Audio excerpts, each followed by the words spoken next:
Thru hikers and ultralight backpackers love using tarps instead of tents because they're super versatile and they weigh almost nothing. Let's talk about a few different ways to use tarp shelters. Backpacking tarp shelters are nothing like tarps that you would buy at the hardware store. Shelters like this will generally be made out of a lightweight waterproof nylon, and then they have reinforced loops along the edges generally, because that's where you'll want to attach stakes or guy lines, and you want those points to be strong. They'll also sometimes have loops along the top for a ridge line, which is one instance or one way that you can set up the tarp shelter. We're going to talk about 4 different ways to set up tarp shelters today, starting with the A-frame. This is a really easy and versatile way to set up a tarp. You can set it up just like this with the corners attached to the ground, and it gives you enough space for 2 people underneath. This is also good for rain protection. If you need even more protection from the elements, you can also pull the corners in and raise your trekking poles. If you don't need a lot of protection, you want more space, you can raise the whole thing up and then guy out the sides to get even more room underneath. It's just a really versatile way of setting up a tarp. If you're going to use the A-frame like this, you'll need to have trekking poles. And what you'll do is you'll stake the corners on one side, and then you'll put your trekking poles in and lightly tension them before staking the other side of the tarp, and then tighten down the trekking poles and stake the sides as needed.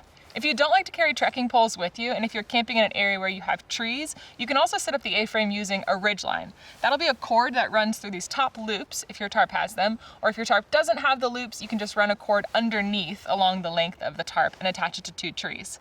If you set the A-frame up this way, you'll need to create tension so that the tarp doesn't collapse. We'll show you a way to do that a little bit later.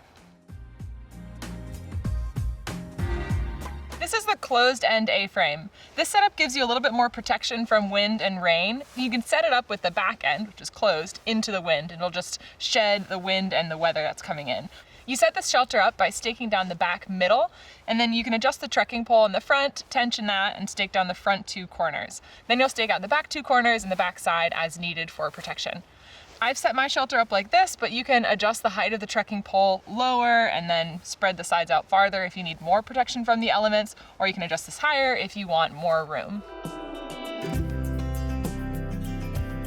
This is the wind shed shelter. While it's not great for rain, as the name implies, it is really good at protecting you from the wind. This is a good option if you're not concerned about rain or water, or if you're backpacking somewhere where it's really warm, as it gives you a lot of space underneath.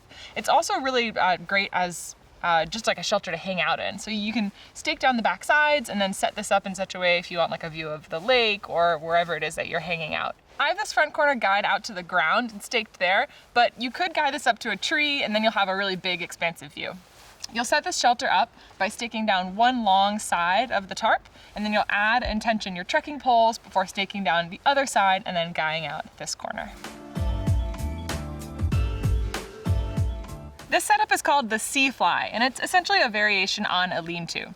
This offers really good wind protection on one side, so if you know what direction your wind is coming from, you can set it up facing that way, and then it gives you a lot of visibility on the other side.